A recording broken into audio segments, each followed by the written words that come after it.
नमस्कार, आप देख रहे हैं 5 की बात। ज्यादा दिन नहीं हुए जब बहुत धूमधाम से चीते भारत लाए गए थे। 17 सितंबर 2022 को जब नमीबिया से 8 चीते लाए गए तो काफी जश्न मनाया गया और उसके बाद 18 फरवरी 2023 को दक्षिण अफ्रीका से 12 चीते आए। इन चीतों के लिए मध्य प्रदेश के कूनो में विशेष इंतजाम किए गए।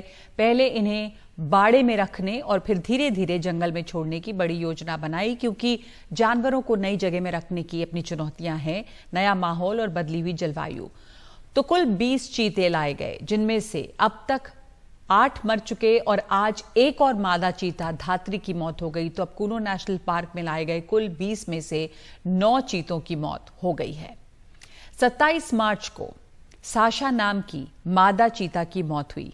वजह किडनी की बीमारी बताई गई। इसके बाद 23 अप्रैल को उदय की मौत हुई।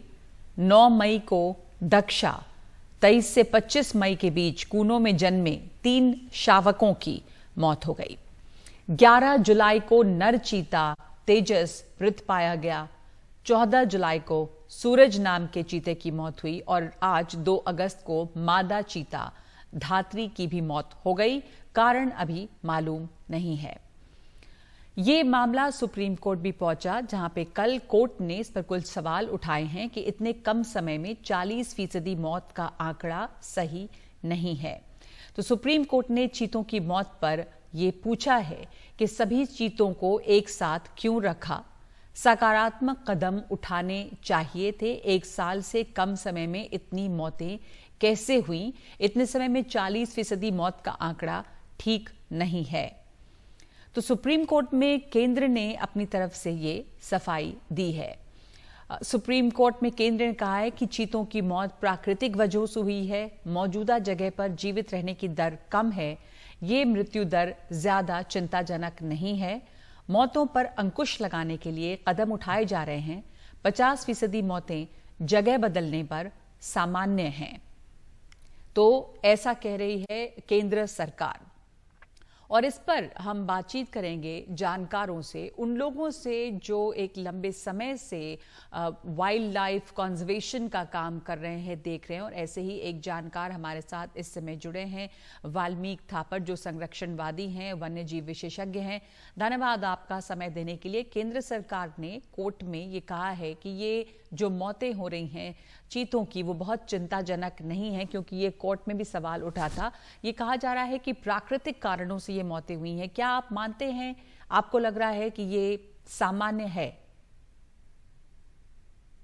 मेरे दिमाग में ये हद से ज्यादा है। मैंने चीता को बहुत देखा है अफ्रीका में। 20 साल हो गए चीता देखते देखते। तो मैं ये नाटक नहीं देखना चाहता हूं। अगर कहीं आप टाइगर का रीइंट्रोडक्शन कर रहे थे, जैसे कि रणथंभौर से सरिस्का गए, और आपके 9 टाइगर अगर मरते तो front news headline, world news headline, television news headline सब जगह जाती। आज क्या है कि चीता मर रहे हैं तो आप कह रहे हैं कि हाँ ठीक है, 50% चीता मर सकते हैं और फिर हम प्रोजेक्ट को देखेंगे, ये सक्सेस है। ये ऐसे काम नहीं चलेगा। ये शर्म की बात है कि 9 चीता मर गए हैं। पहले इसको ऑब्जर्व करना चाहिए हमें, और फिर हमें नए एक्सपर्ट्स को बुलाने चाहिए। वेटरनरी डॉक्टर चीता का एक्सपर्ट नहीं होता है, साउथ अफ्रीका का हो, नामीबिया का हो। उसका काम डॉक्टरी का काम है। अगर चीता बीमार है उसके बारे में बता सकता है कि कारण क्या था मृत्यु की। पर आपको वाइल्ड लाइफ एक्सपर्ट टैंजानिया और केनिया के बुलाकर उनसे बात करनी पड़ेगी, जहां फ्री रेंजिंग चीता इतने रहते हैं और इतने रिसर्च प्रोजेक्ट्स हैं। उनसे बात कीजिए। डॉक्टर से बात करने और उनको एक्सपर्ट बनाने में ये तो कमाल का हो गया है। तो ये भी कहा जा रहा है कि जो जीवित रहने की दर है वही कम है चीतों की, बहुत ज्यादा नहीं समय तक वो जीवित रह सकते हैं। आपसे ये जानना चाहेंगे, क्योंकि आपका एक लंबा तजुर्बा है, आपने बहुत चीतों को देखा है, कि जीवित रहने की दर जो है वो है कितनी? चीता जीवित रहते हैं जहां उनका जंगल है, जहां उनका खाना है। टैंजानिया के सेरेंगेटी में चीता जीवित रहेंगे साल भर, 2 साल। मैंने एक चीता वहां 6 साल तक देखा है। उनके 3 लीटर देखे हैं। क्या लोग कहते हैं, अलग अलग एक्सक्यूज बना रहे हैं कि इस कारण से ये जीवित होता है, उस कारण से मरता है। ये क्या हो गया है? कहां है, कौन से हैं? यहाँ हमारे कमेटी में या चीता के टास्क फोर्स में जिन्होंने कभी भी चीता देखा है? भारत में तो थे नहीं, तो किसी ने चीता नहीं देखा है।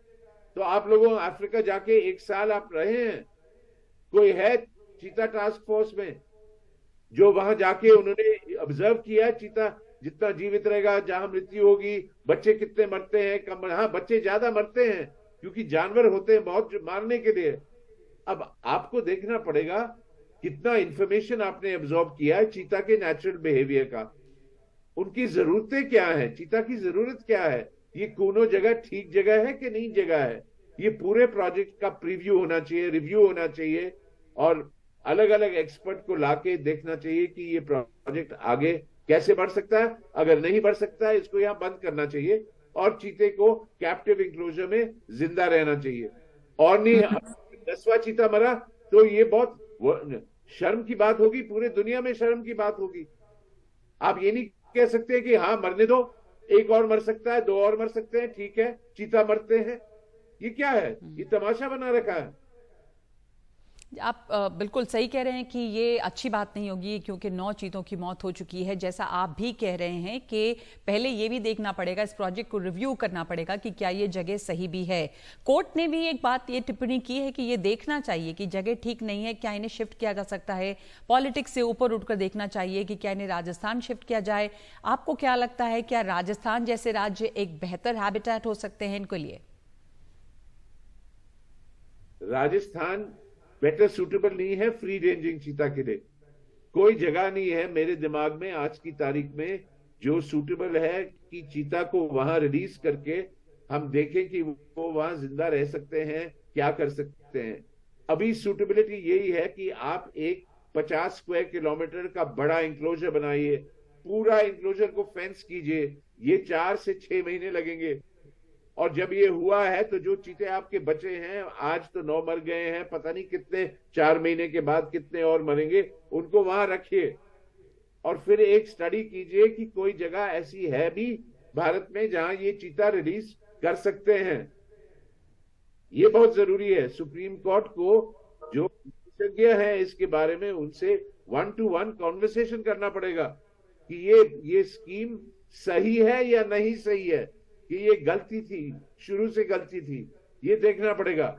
पर ये नहीं कह सकते आज की तारीख में कि 9 चीता मर गए तो 10वां भी मरेगा, फिर आप कहेंगे 11वां भी मरेगा।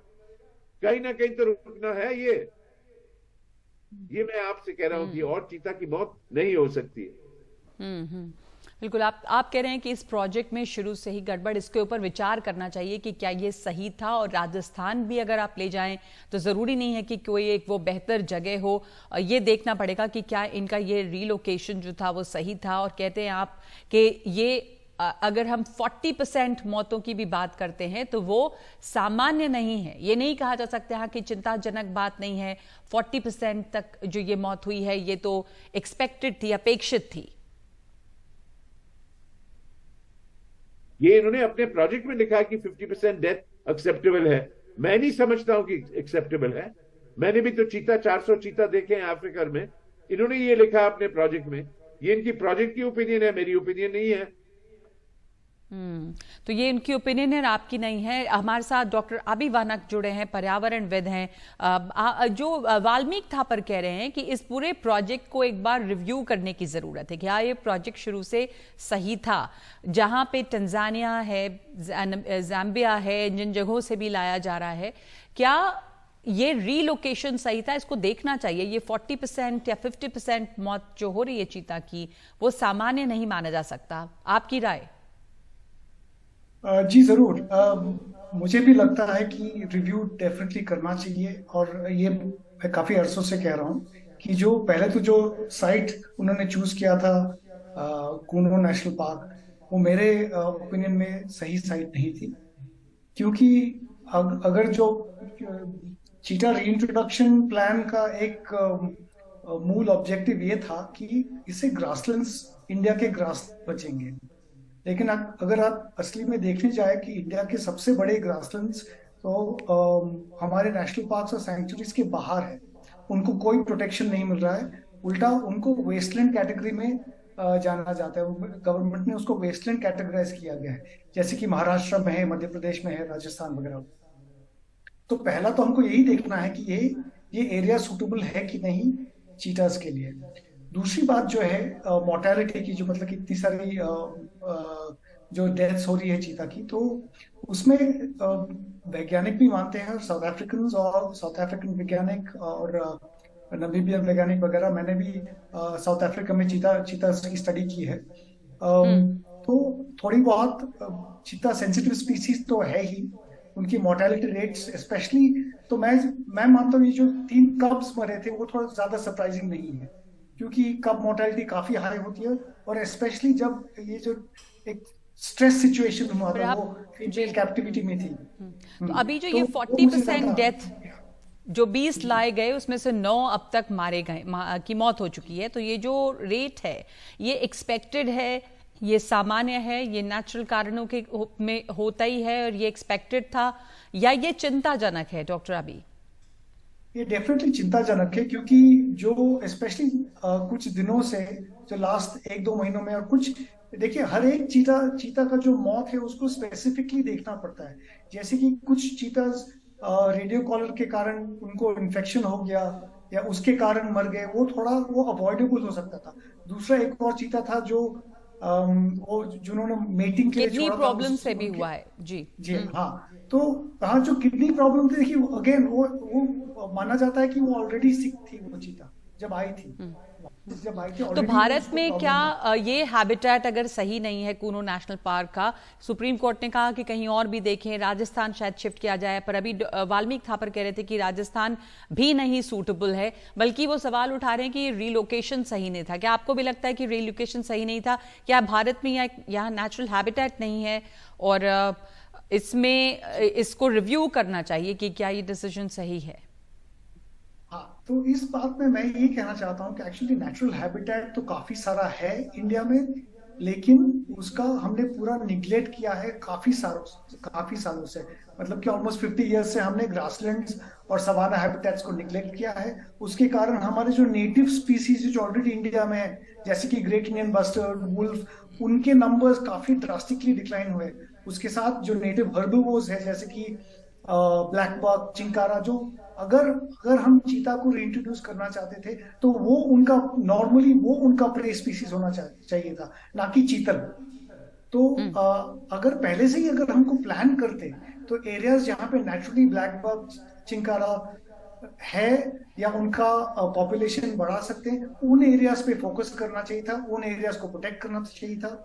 और उसके साथ वहां के जो लोग रहते हैं उनको कॉन्फिडेंस में लाके, तो मतलब कि ये लंबे समय का प्रोग्राम होना चाहिए था। ये सडनली हमने एनक्लोजर बनाया और उसको अंदर छोड़ दिया, वैसे करने से तो ये सब इसमें क्या सुधार अब हो सकता है? क्योंकि जो कुल लाए गए 20 उसमें से 9 की मौत हुई, आज एक और मादा चीता धात्री की मौत हुई है, उसके पहले 14 जुलाई को ही सूरज की मौत हुई थी, तब रेडियो कॉलर के इन्फेक्शन की भी बात हुई थी। अब ये जो दर है मौत की, उसको देखते हुए कुछ सजेशंस के आगे के लिए इनकी इस तरह की ये जो मौत की दर है वो कुछ कम हो, वो कुछ थमे, कुछ आप पॉजिटिव सजेशंस इसके लिए देना चाहेंगे? जी, तो पहला तो ये मैं कहना चाहता हूँ कि जो रेडियो कॉलर्स फिट किए गए हैं वो शायद उनके लिए थोड़ा ज्यादा हेवी है। स्पेशली चीता जैसे जानवर के लिए थोड़ा लाइटर वेट कॉलर्स यूज करने चाहिए। मैंने भी बहुत सारे जानवर को कॉलर किया है, तो उनके लिए थोड़ा लाइटर वेट कॉलर यूज करना चाहिए। क्योंकि लेकिन बिना कॉलर किए छोड़ना बिल्कुल मैं मानता सही नहीं होगा, क्योंकि बिना उसके उनका बिल्कुल मॉनिटरिंग नहीं होगा। तो मॉनिटर करना एब्सोल्युटली जरूरी है। तो थोड़ा कम वेट के कॉलर लगाने चाहिए, वो तो पहली बात है। दूसरी बात है कि कूनों के आसपास की जगह है जो घासिया जमीन है, वहां पे सवाना जो कहते हैं, इंडिया में बहुत सारे सवाना लैंडस्केप है। ग्रेटर कूनों की जो बात कर रहे हैं, पहले तो उनको अंदर रखिए, बाहर मत छोड़िए। जो वाल्मीकि थापर जी कह रहे थे कि एक 50 स्क्वायर किलोमीटर का एरिया फेंस करके रखिए, जी वो भी मैं समझता हूँ कि ठीक है, वो सजेशन अच्छा है। लेकिन प्रिपरेशन कीजिए कि अगर हमको छोड़ना है बाहर के लैंडस्केप में 5000 स्क्वायर किलोमीटर, 10,000 स्क्वायर किलोमीटर, ये लैंडस्केप पहले रेडी होना चाहिए। चीता को रिसीव करने के लिए, मतलब कि जैसे चीता नेचुरली बाहर जाएंगे, क्योंकि ये बहुत वाइड रेंजिंग स्पीसीज है, ये छोटे छोटे एरिया में रहने वाले स्पीसीज नहीं है। अफ्रीका में भी देखा जाए तो उनके काफी बड़े होम रेंजेस होते हैं, तो उसके लिए प्रिपरेशन करना पड़ता है। तो मेरा वही सजेशन और तैयारी की जरूरत, जी तैयारी की जरूरत है। जो कूनो नेशनल पार्क है वो उसकी सही जगह नहीं, आप कह रहे हैं कि जो नेचुरल ग्रासलैंड्स हैं भारत में भी वहां पे देखना चाहिए और एक तैयारी करनी चाहिए। धन्यवाद आपका, आपके तमाम इनपुट्स के लिए। धन्यवाद आपका वाल्मीकि थापर हमारे साथ जुड़ने के लिए। चिंता की बात है और ये बिल्कुल सामान्य नहीं मानी जा सकती हमारे दोनों विशेषज्ञों के मुताबिक के इस तरह की जो मौत हो रही है जिसमें 40% मौत हुई है, यानी कि 20 में से अब तक 9 चीता जो है वो उनकी मृत्यु हो चुकी है और इसको थमना जो है वो जरूरी है। इसको ऐसा नहीं माना जा सकता कि ये सामान्य है। एक ब्रेक ले रहे हैं 5 की बात में और आगे देखेंगे दिल्ली से सटे, गुरुग्राम से सटे नू में जो हुई है हिंसा, उसका असर अब गुरुग्राम के इलाकों में भी पड़ रहा है। क्या है वहां पर अब कानून व्यवस्था? एक ब्रेक के बाद।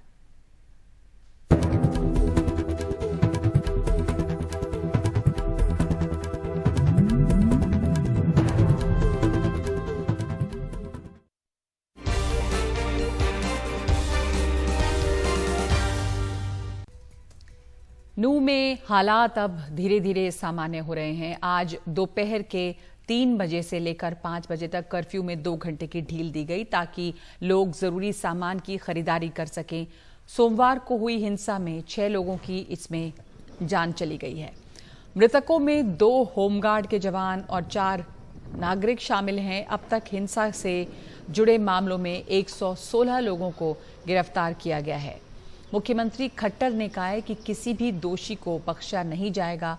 राज्य के डीजीपी पीके अग्रवाल ने कहा कि 90 और लोगों को हिरासत में लेकर पूछताछ की जा रही है। उन्होंने ये भी कहा कि हिंसा के पीछे किसी तरह की साजिश है या नहीं, इसकी जांच की जाएगी।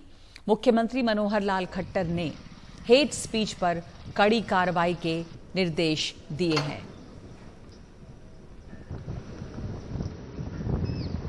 कुछ लोग गैदरिंग करते हैं, मीटिंग्स करते हैं, उसमें स्पीचेस जो हैं हेट स्पीच देते हैं।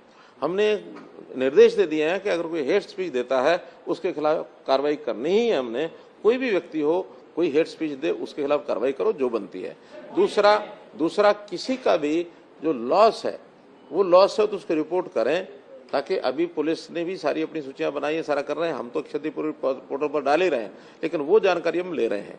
तीसरा, सीसीटीवी कैमराज आज भी जहां आवश्यकता है उस सीसीटीवी कैमराज को बढ़ाना चाहिए, तो इस प्रकार की घटनाओं की पुनरावृत्ति न हो, ऐसा हम कर रहे हैं। फिर भी आपसे जितनी मैंने बातचीत की है, इसके बाद भी मैं भी यहीं हूं, आप भी यहीं हैं। अभी तो हम कामना यही करते हैं कि चीजें एकदम ठीक हो जाएं। आगे कोई भी विषय है तो आपको फिर से दोबारा बुला करके फिर करेंगे। इस संदर्भ में अब तक वहां पर 41 FIR दर्ज हो चुके हैं और 116 लोगों को अरेस्ट किया गया है। उन्हें आज न्यायालय में पेश किया जाएगा और उनकी पुलिस रिमांड ली जाएगी और उनसे और विस्तार से पूछताछ किया जाएगा। उस पूछताछ में आगे जिन लोगों का, जिन षड्यंत्रकारियों का, जिन और उपद्रवियों का नाम आएगा, उसके आधार पर आगामी कार्रवाई की जाएगी। तो मुख्यमंत्री ने भी सख्ती से कहा है कि हेट स्पीच पर रोक लगनी चाहिए। हमारे सहयोगी शरद वहां पे मौजूद हैं। नू में गाड़ियों में इतने बड़े पैमाने पर आगजनी हुई है कि पुलिस अभी भी क्रेन के जरिए जगह जगह से जली हुई गाड़ियां उठाकर थाने लाने में लगी हुई है। नू में सोमवार को जो आगजनी हुई है उसके निशान सड़कों पर अभी भी देखे जा सकते हैं। और दूसरा, जिन गाड़ियों में आग लगाई गई, आगजनी हुई, उसको या उन गाड़ियों को जगह जगह से नू के अलग अलग इलाकों से उठाकर, क्रेन के जरिए उठाकर थाने में इस तरह से जमा करने का काम अभी भी चल रहा है। देखिए कितने बड़े पैमाने पर, अंदाज़ा लगाइए कि कितने बड़े पैमाने पर ये आगजनी हुई होगी कि अभी तक भी, ये सोमवार की घटना है, हम ये मान के चलें कि मंगलवार को पुलिस ने ये काम शुरू किया होगा कि गाड़ियां उठाकर, जो भी गाड़ियां जली हैं उनको उठाकर सड़क, एक तो सड़क क्लियर कराई जाए और दूसरा सभी गाड़ियों को थाने में, क्योंकि ये केस प्रॉपर्टी बन जाती हैं, तो सभी जली हुई गाड़ियों को या टूटी फूटी जो हैं, बहुत ख़राब हालत में जो गाड़ियां हैं, उनको यहाँ थाने पर इस तरह से जमा कराया जाए। तो संख्या तो अभी नहीं बताई गई है पुलिस की तरफ से, लेकिन ये तस्वीरें ही बता रही हैं कि कितनी बड़ी संख्या में आगजनी हुई है। और नूह शहर में जब आप घूमते हैं तो सड़कों पर जगह जगह आपको दिखाई देता है कि कितने बड़े पैमाने पर ये आगजनी हुई होगी, या कैसी ये घटना रही होगी, या कैसे ये हिंसा जब हुई थी सोमवार को, तो ये जो तस्वीर थी, जो मंजर था, वो कितना भयावह रहा होगा। नूह से अपने कैमरा सहयोगी मोहम्मद मुरसलिन के साथ मैं Sharad Sharma, NDTV India. AIMIM के नेता असदुद्दीन ओवैसी ने कहा कि नूह की हिंसा से देश की छवि खराब हुई है। उन्होंने इसे सरकारी तंत्र की नाकामी बताया। उनसे बात की है हिमांशु शेखर ने। नूह में जो हिंसक घटनाएं हुई हैं उस पर बात करने के लिए मेरे साथ हैं एआईएमआईएम के लीडर और लोकसभा सांसद ओवैसी। आप कैसे देखते हैं इस घटनाक्रम को? कोशिशों के बावजूद हिंसा नहीं रुक पा रही है। नहीं, ये इसलिए हुआ क्योंकि बीजेपी की सरकार नाअहल है और उनकी नाकामी का एक खुला सबूत है। और इसलिए कह रहा हूं कि पिछले 4-4.5 बरस से बीजेपी की हरियाणा की सरकार ने इस तरह के एलिमेंट्स को जो फ़िरक़ा परस्ती को, कम्युनलिज्म को प्रमोट करते हैं और माइनॉरिटीज़ से, मुसलमानों से नफ़रत करते हैं, आपने पहले मस्जिद नमाज़ पढ़ने का एक बहाना बनाया कि वहाँ नहीं, फिर आपने उसके बाद गोश्त की दुकानें बंद कराना शुरू कर दिया, फिर आपने मेवाती लोगों को जो पसमानदा मुसलमानों में आते हैं उन पर जुल्म आपने करना शुरू किया, मारपीट की, फिर आपने गौ रक्षकों को, आपने गवर्नमेंट से उनको गौ रक्षक बनाया और उनको हथियारों का लाइसेंस दिया और उनको कहा कि खुली छूट दी कि किसी को उठाते थे, किडनैप करते थे, पीटते थे और गाड़ियों को रोकते थे, वीडियोस बनाते थे। और फिर ये जुलूस के निकलने से 3 दिन पहले जो आरोपी है जुनैद और नसीर राजस्थान में, जो राजस्थान से किडनैप कर हरियाणा में जला दिए, वो वीडियो डालता है कि आप लाखों की तादाद में जमा हुई, अनाप शनाप बकता है। फिर कई दूसरे उनके जो हिंदू राइट विंग ऑर्गेनाइजेशन के लोग हैं वो वीडियो डालते हैं, अपना जीपीएस शेयर करेंगे, प्रोवोकेटिव बातें करते हैं कि हम फूल माला लेके आना हमारे लिए, वहाँ ठहरना, ये मत बोलना कि हम तुमको इत्तला नहीं दिए। हिंसा हुई जो कंडेमनेबल है, इसको हम कंडोन नहीं करते। मेवात का इतिहास कैसा रहा है, इस पर एक नज़र डालते हैं। सांप्रदायिक हिंसा की वजह से अब ये खबरों में आया है नूह जो वो हरियाणा के मेवात क्षेत्र में है। इस इलाके में मियो मुसलमान बहुसंख्यक आबादी में है।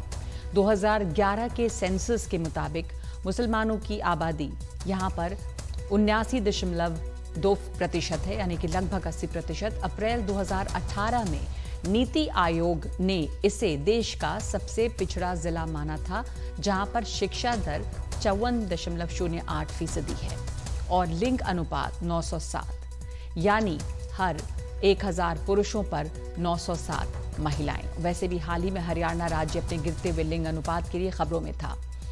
मेवात का जो क्षेत्र है वो राजस्थान के अलवर और भरतपुर से लेकर हरियाणा और उत्तर प्रदेश के कुछ क्षेत्रों से भी सटा हुआ है।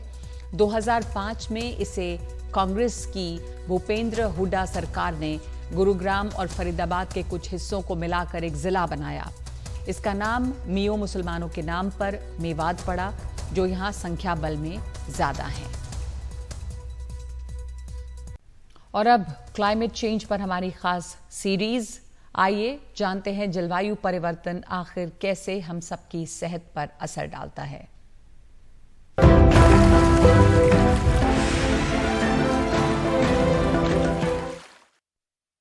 नमस्कार। एक सवाल हम सबको सोचने पर मजबूर करती है, जलवायु परिवर्तन क्या वाकई हमारी जिंदगी में असर डाल रहा है? सवाल सही है, क्योंकि क्लाइमेट चेंज पर चर्चा तेजी से बदलते मौसम, बर्फ के पिघलने के इर्द गिर्द ही रहती है और ये सब हमको दिखाई नहीं देता। इसलिए हम जलवायु परिवर्तन को अपने से जोड़कर नहीं देखते। नमस्कार, मैं हूँ सिकता देव। लेकिन हकीकत ये है कि क्लाइमेट चेंज हर रोज हमारी सेहत और स्वास्थ्य पर असर डाल रहा है। इसीलिए आज हम ये समझने की कोशिश करेंगे कि क्लाइमेट चेंज कैसे हमारी और हमारे परिवार की सेहत को नुकसान पहुंचा रहा है।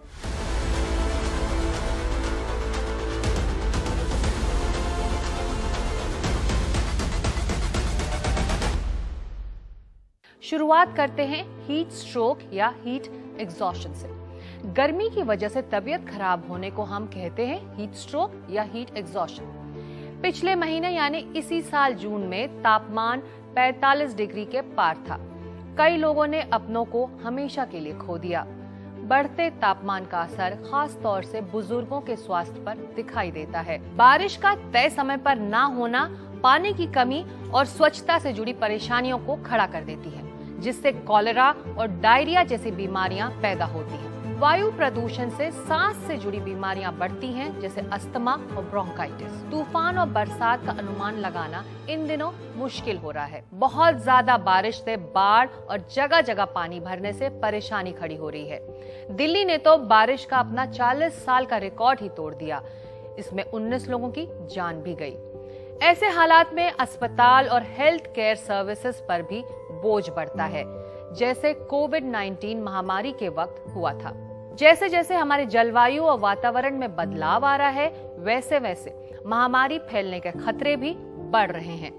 जंगल खत्म किए जाने से इलाके का तापमान बढ़ता है और वहां का इकोसिस्टम नष्ट हो जाता है। इसी वजह से जानवर पलायन करने लगते हैं और अलग अलग जानवर और जीव जंतु एक दूसरे के संपर्क में आते हैं। यहीं से रोगाणु यानी पैथोजेंस एक से दूसरे में पहुंचते हैं। पर्माफ्रॉस्ट यानी बर्फीले ध्रुवीय क्षेत्र के बर्फ जलवायु परिवर्तन की वजह से पिघल रहे हैं और इसी से रोगाणु यानी पैथोजेंस और टॉक्सिन्स वातावरण में घुलते जा रहे हैं, जो कई हजारों सालों से बर्फ में ही सील थे। बढ़ते तापमान और बारिश के पैटर्न से ऐसे हालात बनने में देर नहीं लगती, जिसमें मच्छर, टिक्स से जुड़ी बीमारियां फैलने लगती हैं। विकासशील देशों में मलेरिया, डेंगू, लाइम जैसी बीमारियां आम बात है। जलवायु परिवर्तन का असर महिलाओं पर भी पड़ता है। पानी की कमी, खाद्यान्नों की कमी आने पर महिलाओं पर असर दिखता है। प्राकृतिक आपदा के बाद ज्यादातर महिलाएं ही निशाने पर होती हैं, चाहे वो औरतों के खिलाफ हिंसा हो या फिर रिप्रोडक्टिव हेल्थ सर्विस तक पहुंचने की बात हो। मानसिक स्वास्थ्य भी महिलाओं के लिए बड़ी चुनौती है। क्लाइमेट चेंज की वजह से अपना घर-बार, अपना सब कुछ गंवा चुके लोगों के लिए परेशानियां मानसिक तौर पर भी बढ़ जाती हैं। डिप्रेशन, बेचैनी से जुड़े मामले इन इलाकों में बढ़ते हैं, लेकिन अभी भी देर नहीं हुई है। हमें लगातार यही कोशिश करनी है कि साफ सुथरी ऊर्जा का इस्तेमाल करें, जिससे वातावरण पर दबाव कम हो और हमारा कार्बन फुटप्रिंट कम हो सके। तो आज के लिए इतना ही, लेकिन हमें जरूर बताएं हमारी ये पहल आपको कैसी लग रही है। नमस्कार।